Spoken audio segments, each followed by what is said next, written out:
case, I really do have a friend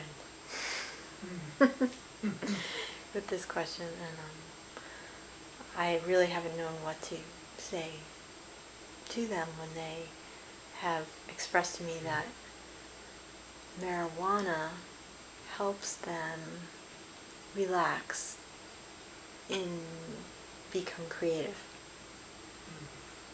Like they're an artist and they're sort of insisting that the marijuana is what helps them be creative. They get into the zone, so to speak. And I really haven't known how to respond to that.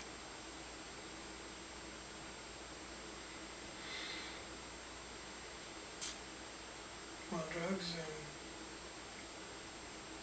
and depressants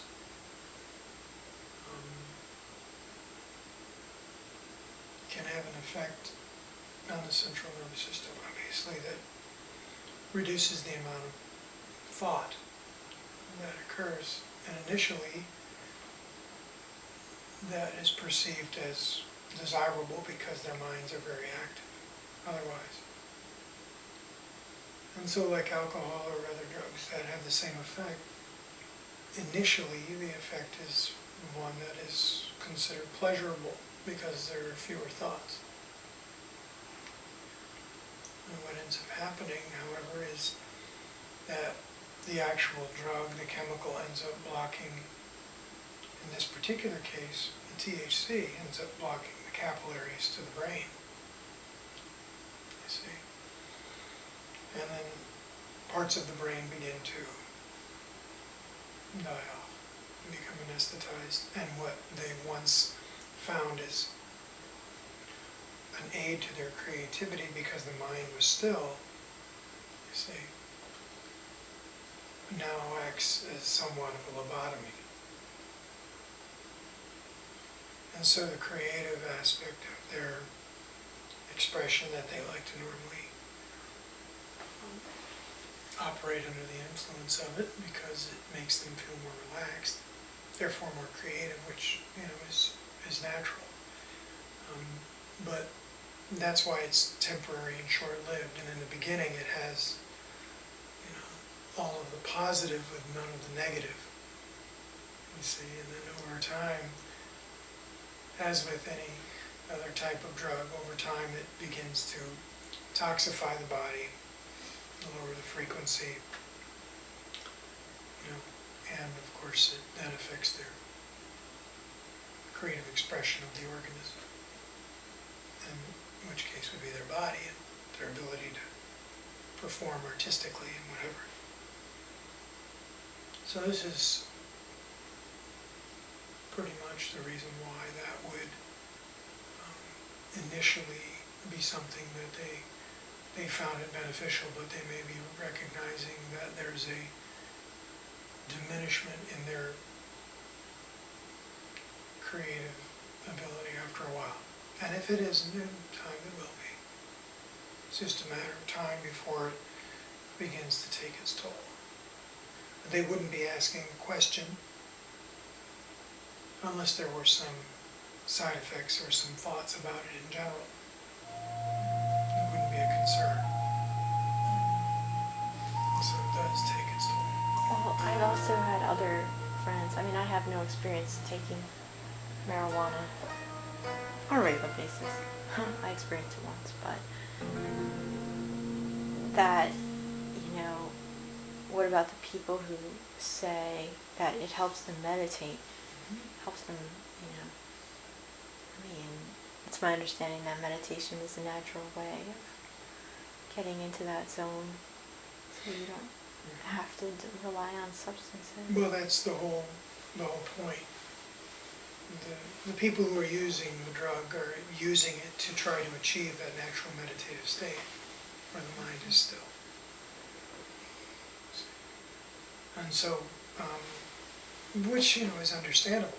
The people's minds who are extremely active, that are unable to move into that state of consciousness, Do you think it even directly. Does it even suppress the subconscious mind?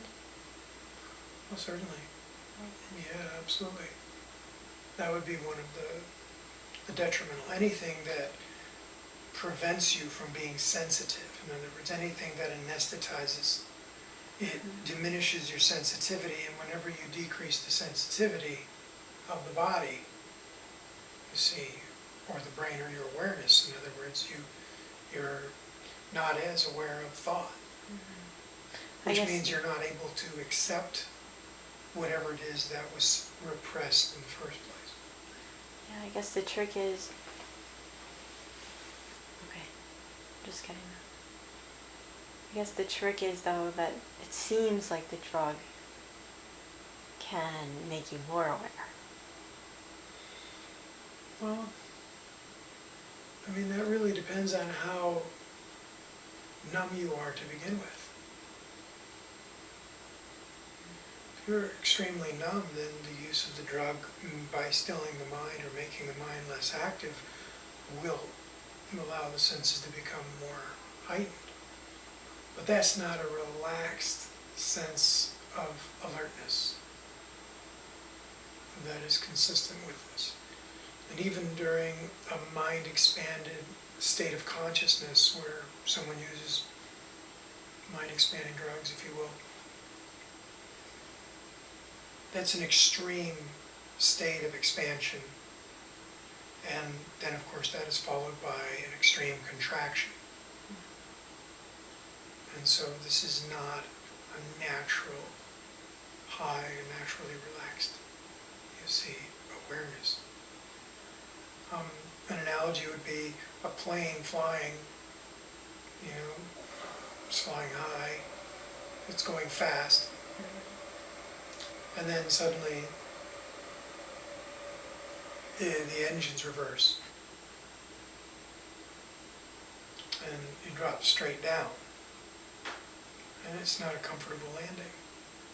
In the long run, it does not benefit someone, physiologically and psychologically. It may provide certain instances where they have glimpses, but again, that's not the point. Having insights or understandings and this type of thing are not the point of sadhana, of spiritual practice, which is to allow the mind to turn inward.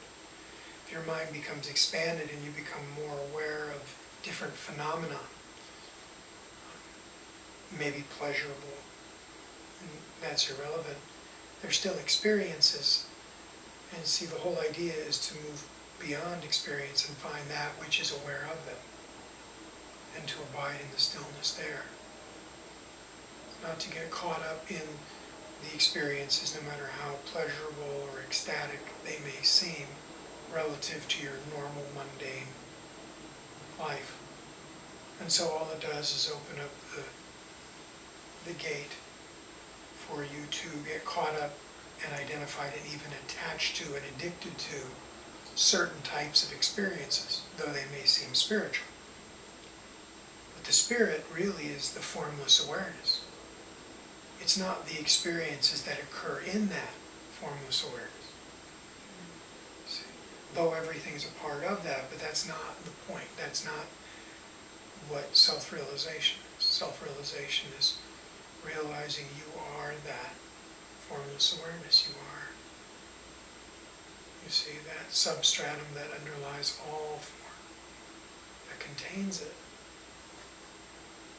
Okay?